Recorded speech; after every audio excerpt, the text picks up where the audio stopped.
맞이하게 되면 각 국민이 각 처소 각 지역마다 너나 할 것 없이 남녀노소 할 것 없이 이 민족의 대이동 현상이 일어나게 되었습니다. 이 고향이라고 하는 것을 생각하자면 무엇일까요? 고향. 우리 고향이라고 생각하면 예로부터 어머니의 품이라고 말을 합니다. 어머니의 품이라. 이 한마디면 다 끝난 것 아닙니까? 고향에 대해서 우리가 설명하라고 누군가 내게 이야기를 물어본다면 우리는 뭐라고 설명하고 싶습니까? 고향이라고 하는 그것처럼 우리 삶 속에서 그것처럼 고향이라고 하는 고향처럼 좋은 것은 없는 것 같습니다. 바로 고향은 어머니의 품이요 부모의 품은 따뜻하기만 합니다. 그리고 낳으시고 기르신 사랑이 너무나도 크기도 합니다. 고향은 그런 것이죠. 행복한 기억들이 또 어릴 때부터 성장하고 자라면서 그 기억들이 그 삶들이 한가득 채워져 있는 그리운 동산과 같은 곳이 바로 고향이라고 하는 사실입니다. 그런데 우리가 시를 살펴보면 그런 것이죠. 오늘날 부모의 품 없이 버려지는 생명들이 얼마나 많은지 모릅니다. 오늘 이러한 현실들을 생각하면 슬프기 이를 데 없다는 사실이에요. 이 부자 간에 부모 간에 자식 간에 뿐만 아니고 오늘 이 연인 간에도 무차별하게 근래 소식이 그런 거에 목숨을 가볍게 여기고 구타하고 그래서 피를 흘리게 만들며 죽게 만드는 이러한 악한 시대를 우리가 살아가고 있다는 사실입니다. 왜 이러한 일들이 일어나는 끔찍한 사건들이 나타날 수밖에 없을까요, 여러분? 왜 이렇게 시대마다 성경에 기록되어져 있는 수많은 역사, 우리 세상 역사 속에서도 마찬가지인 것이잖아요. 어쩜 이렇게 우리 사람 속에 두 마음이 있다 하는데 하지만 악한 마음도 있고 선한 마음도 있다 하지만 선한 마음을 가지면 얼마나 좋겠습니까? 얼마든지 악을 손으로 이길 수 있는 힘이 인간에게 주어져 있습니다. 지금은 하나님 믿지 않습니다. 내지 성령님의 역사하심이 우리 간섭하지 않는다 할지라도 그러나 하나님은 우리에게 양심을 주셨잖아요. 양심이 있기 때문에 악이 뭔지 내지 선이 무엇인지 내지 조금씩은 깨닫게 되어지는 우리 모든 사람들에게는 이 IQ라고 하는 지성이 있는가 하면 우리 감성적으로 느껴지는 EQ라고 하는 감성지성이 있지 않습니까? 뭔가 모르게 하나님 살아계신다고 하는 것을 우리에게 하나님이 우리를 보고 계신다고 하는 것을 우리가 저질르고 잘못된 행위 이러한 것들에 대해서 뭔가 우리 마음속에 사람들에게 각자에게 그 음성을 들려주시는 것이 있을 거라는 것입니다. 스스로 느껴지는 음성들도 있을 것입니다.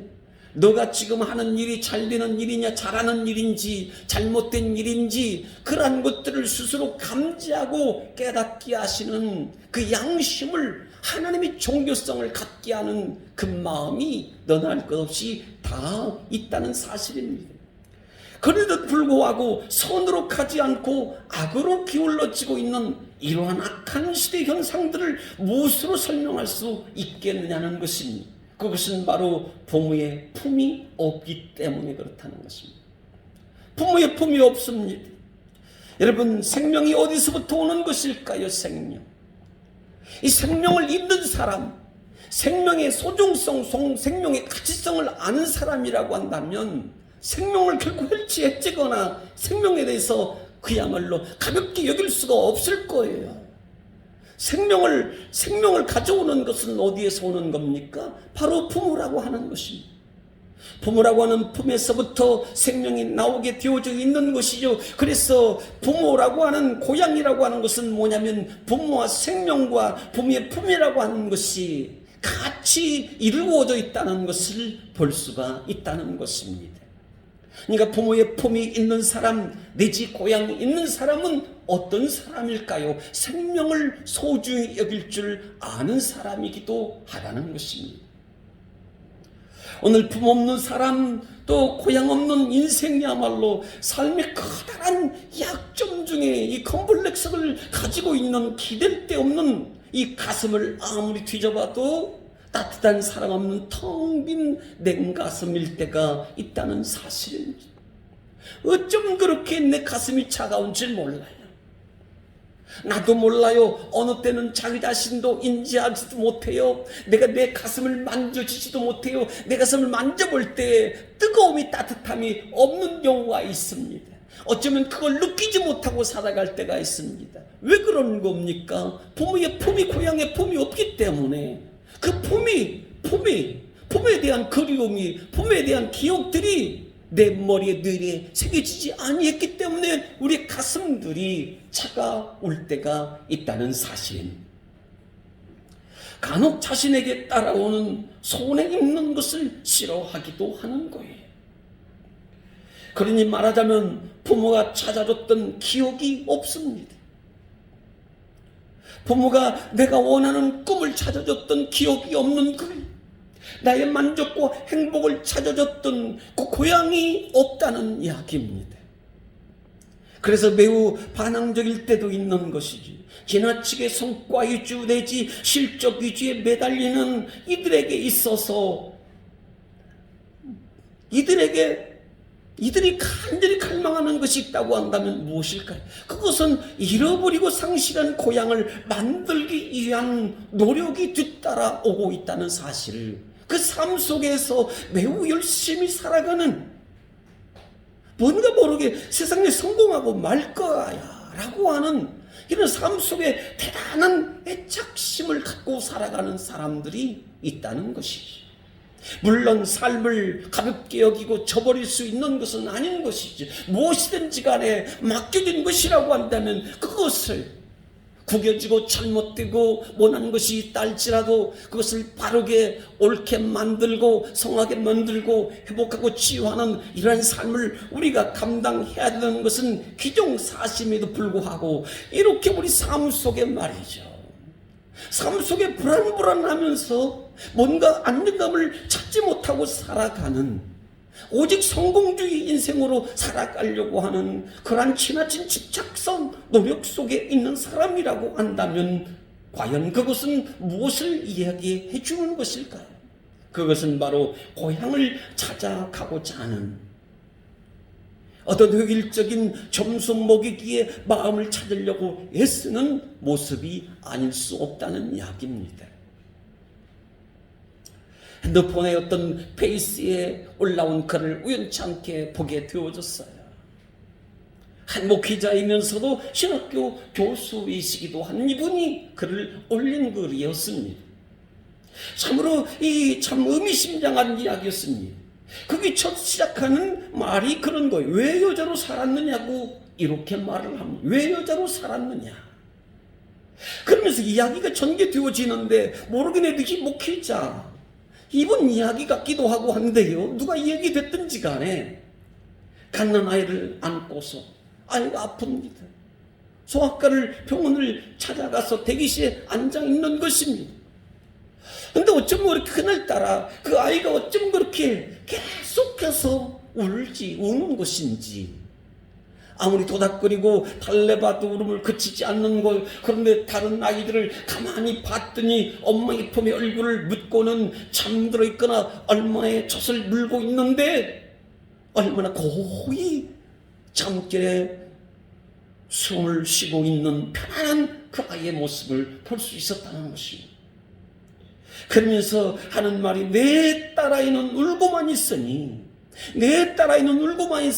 우리 딸에게도 저는 엄마의 가슴이 있었다고 한다면 울지 않았을 터인데, 엄마의 품이 있었다고 한다면 울지 않았을 터인데 우리 딸에게는 엄마의 품이 없어서 이렇게 우는구나.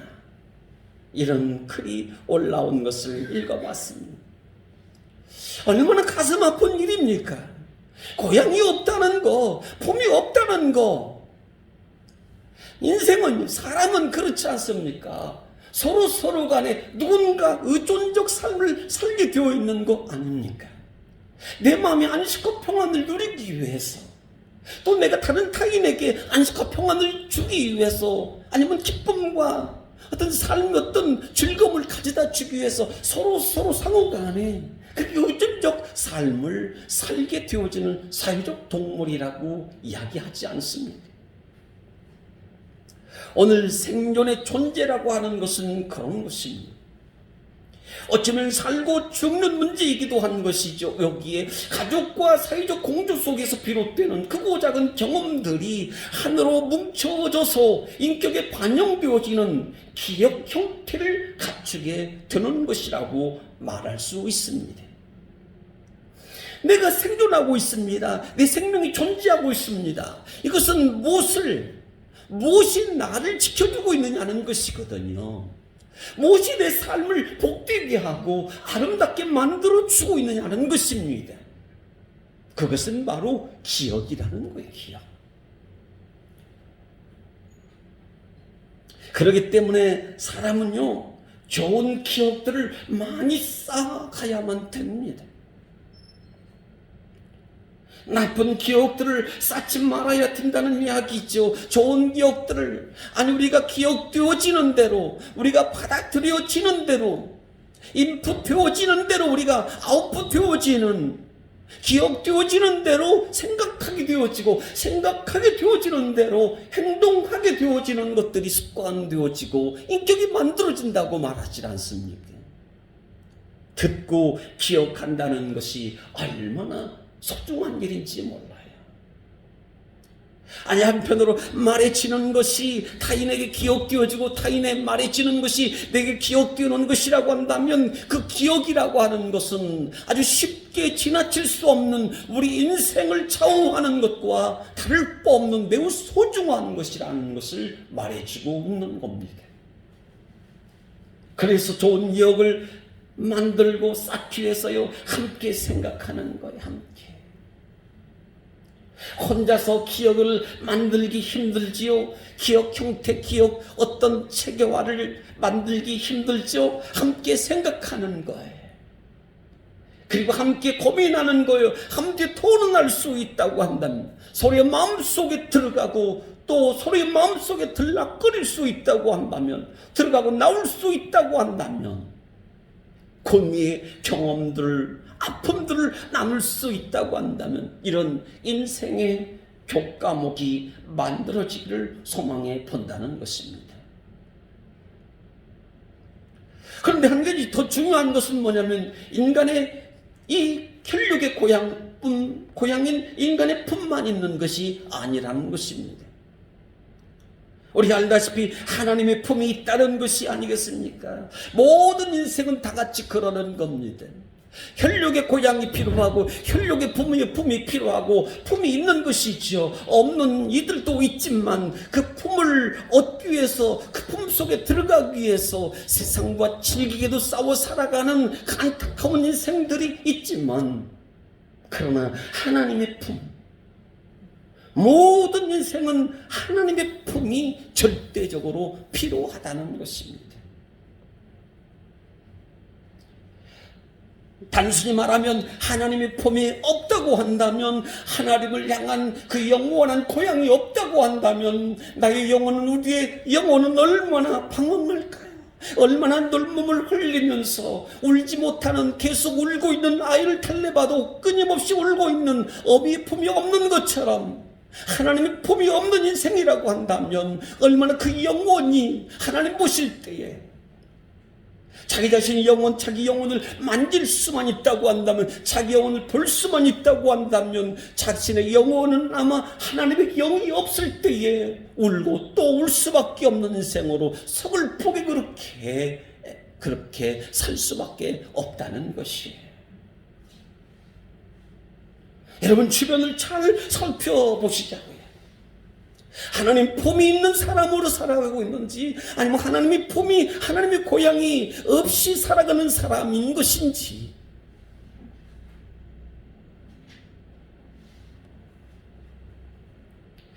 그렇지만 그 어미가 나 자식을 버릴지라도 하나님은 그 자녀를 결코 버리지 않으신다고 약속하시고 말씀하지 않습니까? 세상은 버림당하는 일이 얼마나 많은지 몰라요. 근데 하나님은 버리지 않는다고 말씀하십니다.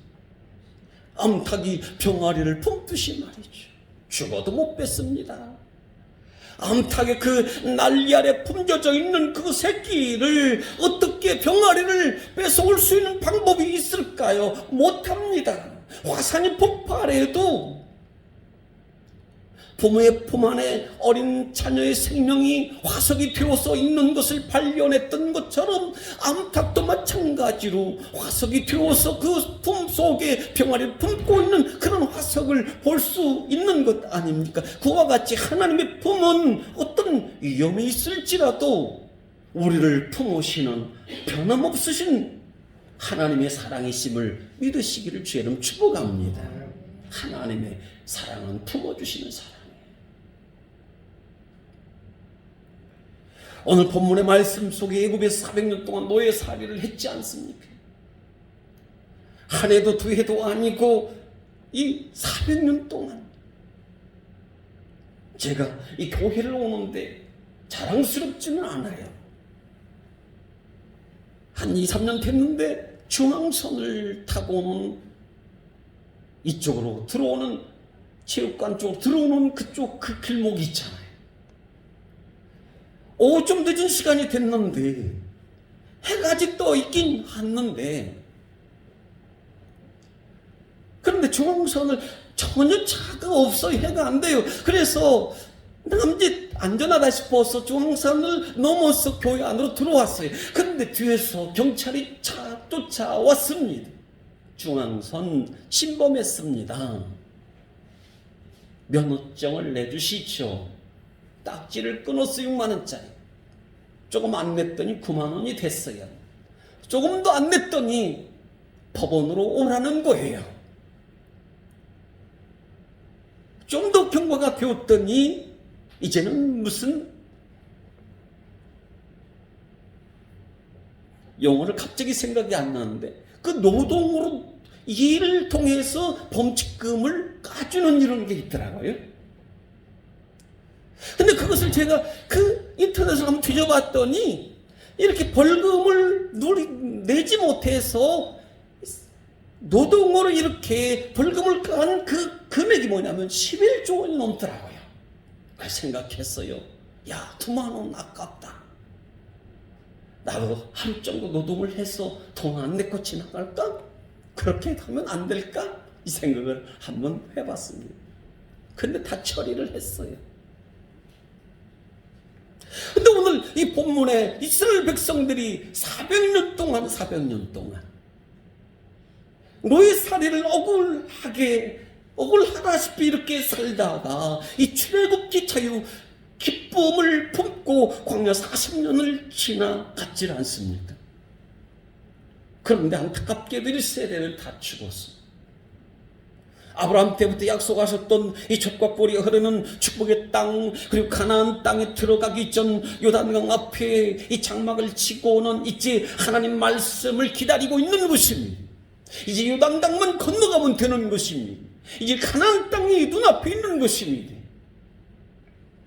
때는 3, 4월이었습니다.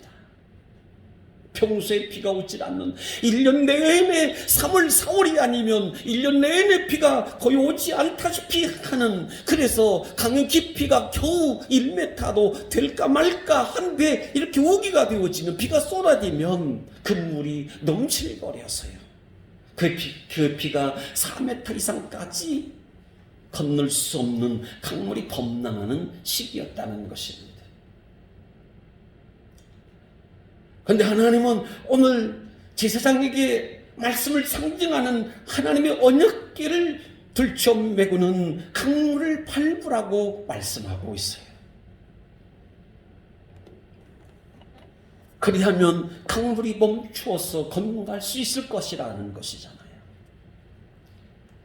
그냥 하나님이 그냥 갈라주시면 얼마나 좋겠습니까?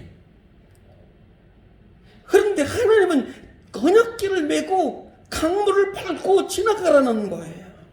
제사장들을 앞세우고 있어요. 무엇 때문에 그렇습니까? 왜 제사장들에게 하는 말씀을 상징하는 만나와 또한 거기에 하나님의 십계명과 아론의 지팡이가 있는 하나님의 언약궤를 메고서 요단강을 밟아야만이 요단강을 건너갈 수 있다고 하는 이 말씀을 해주고 있는 것일까요? 이것을 인간이 하면, 그렇게 하면 요단강이 갈라질 수 있을까요? 우리가 시대를 거슬러 올라가 사심전으로 돌아가자면 홍해에 가로막힌 홍해를 모세가 지팡이로 열었죠. 근데 이번에는 제사장에게 발로 밟고 가라는 거예요. 밟고 가라는 거예요. 열린 강을 가라는 게 아니고 밟고 가라는 것입니다. 흐르는 물을 밟고 가라는 것이. 왜 그렇게 힘든 짐을 지고 있는 것인지, 어떻게 이게 불가능한 일 같은데, 안 될 일 같은데 이것을 하게 하시는 것인지요, 떠내려갈 수도 있는 일인데 왜 그렇게 하라고 하시는 것인지요. 그동안 1세대는 광야에서 어떻게 살았습니까? 하나님께 불순종하기 일대 없는 불만과 불평을 늘어놓습니다. 그냥 내가 좋으면 좋은 것이고 내가 나쁘면 나쁜 것이었어요. 먹을 것이 있으면 있는 것이었고 없으면 또 없다고 하는 것이었고, 물이 있으면 있는 것이었고 없으면 없다고 그러고, 하나님을 향해서 어찌 그리 원망을 내지 모세를 향해서 돌을 던지기까지 하며 인상을 찌푸리고 우리를 괴롭힌다, 우리를 애굽 땅에 그냥 놓아두지 우리를 괴롭힌다, 힘들게 한다며 불송했던 것이 아니었더냐는 것이거든요. 하지만 이제는 지금 제사장에게 지금 언약궤를 메고서 요단강을 건너가라고 하는 이 말씀은, 이 사명은, 이 미션은 무엇인가 하면요, 새 믿음, 새 시대, 새 마음, 새로운 기억을 다시 가져야 할 때가 되어졌다는 걸 이야기해 주고 있다는 것입니다. 가나안 땅에 들어가기 위해서는 새 마음이 필요하다는 것이거든요. 말씀이 필요하다는 것이거든요. 새로운 것이 필요하다는 것이거든요. 우리 한번 읽어보세요. 같이 시작. 새 믿음, 새 마음, 새로운 기억은 새로운 미래를 여는 것이다. 내일의 새로운 세계를 원합니다. 가나안의 축복의 새로운 세계를 원합니다. 좋은 땅을 원합니다. 안정된 삶을 원합니다. 그러면 무엇이 필요하냐는 것이거든요. 바로 새 마음을 가지라, 새 믿음을 가지라. 광야에서 1세대 부모 세대처럼 불평불만하고 원망하고 그렇게 있니 없니 그렇게 따지고 대들었던 그와 같이 달리 새로운 새 마음 가지고 이번에 요단강을 건너갈 수 가게 되어지는 새로운 기억을 가져나가야만이 새로운 미래가 열릴 것임을 말씀해 주고 있다는 겁니다. 그래서 에스겔 36장에 말씀하시는 거예요. 35절 이하에 또 새 영을 너희 속에 두고 새 마음을 너희에게 준다, 그리 말씀을 놨어요.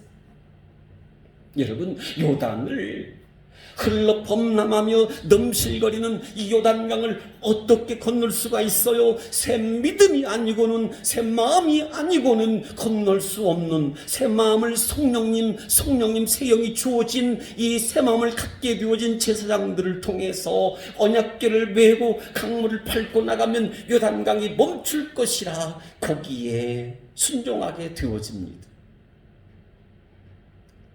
새 마음 갖지 않냐면, 경험되어지는 기억이 되어지지 않으면, 쌓지 새 믿음 쌓지 아니하면 요단은 절대로 가를 수가 없다는. 앞에 또한 여리고성이 있고 아이성이 있고 7 부족들이 있는데 이 세력들을 어떻게 새 믿음 아니고서야, 광야 같은 그런 낡은 마음 가지고서야 어찌 정복하고 새 땅을 이루게, 새 나라를 이룰 수 있겠느냐? 안 된다는 거예요.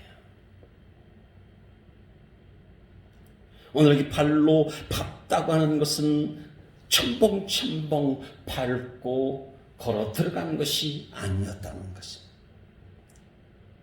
아주 엄지 발가락처럼 발끝으로 물결이 살짝 물결을 건드렸다는 의미를 가지고 있다는 겁니다. 달동말동 살짝 터치되어졌다는 것을 밝다 이렇게 이야기하고 있어요. 오늘 말하자면 열혈병 여인이 그랬던 것이죠. 예수님 옷자락만 내가 붙잡아도 낫겠다. 그 옷자락을 잡았던 것이 뭐냐면 예수님의 그 옷에 허름하게 밑에 헤어져 떨어져 있는 실밥과 같은 그것을 살짝 터치했다는 것입니다. 그것이 그를 낫게 했어요. 믿음이죠.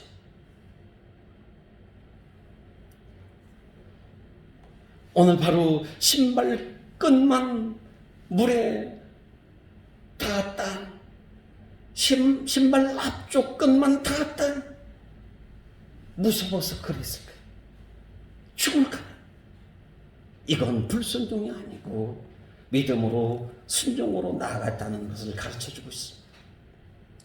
발로 밟고 나아갔더니 어떻게 되는 거예요? 요단강이 저 25km 위로부터 멈춰 흘러 물이 무슨 흙더미처럼 쌓였다고 말씀하는 거예요. 쌓였다, 끊겨졌다고 말씀하시고 있는 겁니다.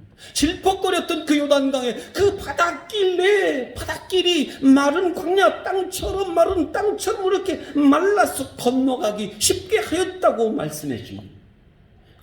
얼마나 감격스러운 일인지 몰라요. 안 될 줄 알았는데 언약 깨매고 말씀 따라 순종하고 믿음으로 한 걸음 내어 디뎠더니 요단강이 끊기고 열리더라는 것입니다. 말하자면 걱정이 사라지는 순간이에요. 여러분 말씀에 순종하면 걱정이 사라지는 거예요. 말씀 따라 언약 깨매고서 앞으로 나가면 하나님께서 우리의 인생의 앞길의 문을 활짝 열어주신 은혜의 축복의 손길이 따라오게 될 줄 믿습니다. 열리게 돼 있어요. 열립니다. 도전해야 됩니다. 믿음으로 기회를 얻는 거죠.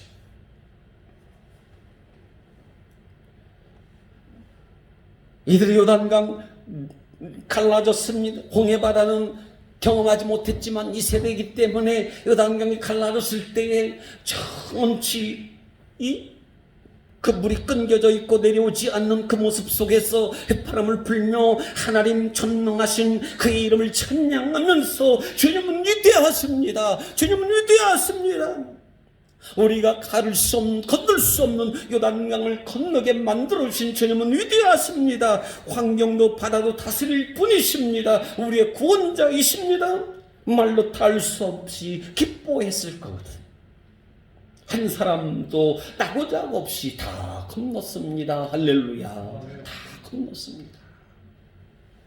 오늘 한 사람도 나고작 없이 전부 다 말씀 따라 하나님 말씀대로 순종하여 나갔더니 천국길로 들어가게 되어졌더라 이 말씀이에요.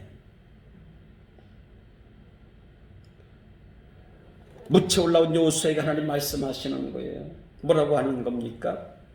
12지파에게 12지파 중에서 그 지파에 한 사람씩 12사람을 뽑아라. 그리고 제사장이 밟고 서 있는 요단 그 깊은 곳으로 내려가서 12돌을 주어 어깨에 메고 나와 너희 있는 이곳에 세워서 영영이 기념되게 하라. 이 말씀을 내리시지 않습니까? 그리고는 말씀하시는 거예요. 후손들이 이것이 무엇이냐고 물으면 전능하신 하나님, 창조주 하나님 우리를 건너게 했다고 말하여 기념비를 삼으라. 이렇게 말씀하세요. 그동안요 불순종의 이 악함을 끊어내는 이제는 새 시대를 열 수 있는 기회를 만들게 된 것이죠. 여러분 은혜 귀가 주어질 때가 있는 것이죠. 바로 지금이 보라 은혜 받을 때라고 말씀하시잖아요. 구원의 날이라고 말씀하시잖아요. 바로 영적 신앙의 새로운 전환기를 오늘 이 시대에 가져올 수 있는, 오늘 영적인 새로운 전환기, 믿음의 전환기를 가져올 때에 바로 우리의 존재는 달라진다는 겁니다. 달라집니다. 하나님의 말씀을 기억할 때 우리의 존재, 우리의 인격은, 우리의 삶의 품격은, 삶의 질은 완전히 달라진다는 것을 가르쳐주고 있는 거예요.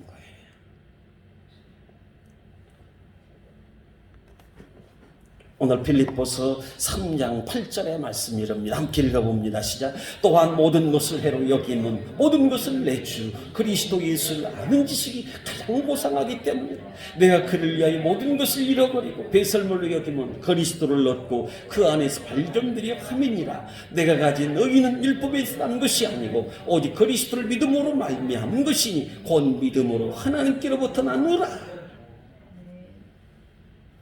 여러분, 요단강을 건너는 것은 뭐냐면요, 가나안 땅을 들어가기 위한 마지막 단계로서의 성화의 과정이기도 한 의의 사람들이요, 내 생각이 그리스도 주님의 생각으로 바뀌었음을 이야기하는 겁니다. 주님의 생각 없는 내 생각만 가지고 사는 것이 아니고 내 생각으로 바뀌어진 사람, 믿음으로 하나님께로부터 난 흑인된 자라고 말씀해 주고 있다는 것입니다. 나의 괴팍하고 어렵지 않은, 근데 내가 의로운 줄 알고 남을 정죄하는, 타인을 아래로 내려다 봤던, 남을 내세우기 질투하며 교만했던, 종종 간혹 그런 사람 있잖아요. 자기가 최고인 줄 알아요. 아무리 봐도 최고라고 말하는 그 순간, 자기 자신을 높이고 싶어하는 그 순간 가장 낮은 사람이 되어버리는 값없은 값싼 인생이 되어버릴 것인데, 그렇지?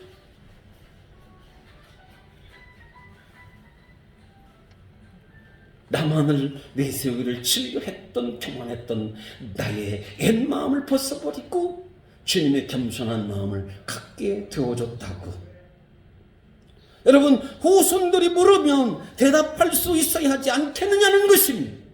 내 생각이 주님 생각으로 바뀌어졌습니다. 내 교만한 이기적인 생각이 겸손한 마음으로 바뀌어졌습니다.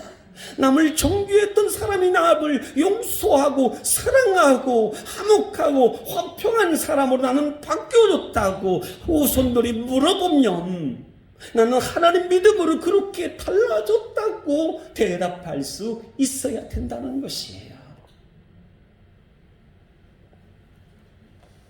내가 대답하기 전에 후손이 묻거나 내가 말하기 전에 친척 내 이웃이 묻는다는 것입니다.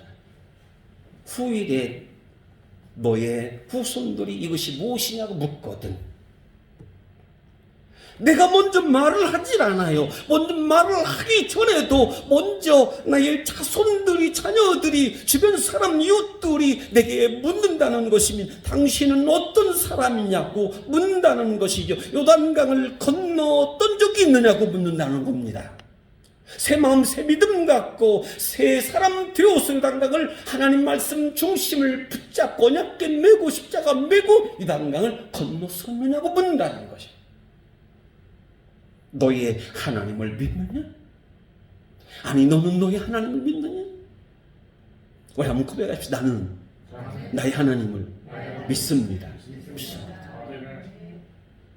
누가 뭐래도 나는 나를 지켜주시는, 나를 십자가를 통해서 죄 사해 주신, 구원해 주시는 그 예수님 하나님의 사랑을 나는 믿는 사람입니다. 후손이 묻거든 나는 하나님 믿는 사람이다. 이걸 대답할 수 있어야 된다는 거예요. 영영이 기억할 감격스러운 은혜의 경험이 있었더냐고 묻기도 한다는 것입니다. 하나님을 체험했던, 성령 체험했던 그러한 경험이 있었느냐고 묻게 된다는 거예요. 감격이 따르지 않는 신앙은요, 기억에 남지 않습니다. 잃어버려요. 망각이라고 말할 수 있는데요, 감동이 있고 감격이 있는 것은요 절대로 안 잃어버립니다. 요단강을 건넜어요. 아니, 홍해를 건넜어요. 이게 잊혀지겠느냐고요. 안 잃어버려요.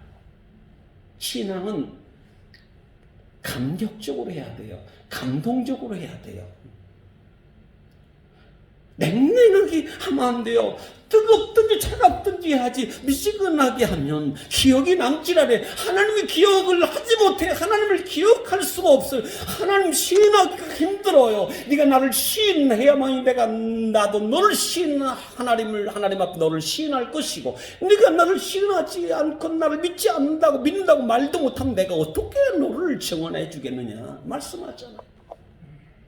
신앙에는 감동이 필요해요. 고백해보. 신앙은 감격이다. 감동이다. 이 경험이, 요단강을 가르는 이 경험이 우리에게 따라올 수 있기를 간절히 축원드립니다. 반드시 있어야 됩니다. 이 기억의 패턴이, 기억이 채널이 있어야 되는 거예요. 기억의 은혜에 남겨지는 기억이 없으면 우리는 너무나도 무기력한 신앙인이 되고 마는 것입니다. 우리 고린도전서 2장 14절 말씀 보실까요? 시작. 육에 속한 사람은 하나님의 성령의 일을 받지 아니하나니 이는 그것들이 그에게는 어리석게 보이며 또 그는 그것들을 알 수도 없나니 그러한 일은 영적으로 분별되느니라. 우리는요, 하나님을 믿으면서 내 안에 있는 십자가 신앙, 증거가 있는 신앙, 묻는 가족과 이웃들에게 말할 수 있는 그 돌은 몇 개나 가지고 있는가 하는 것입니다.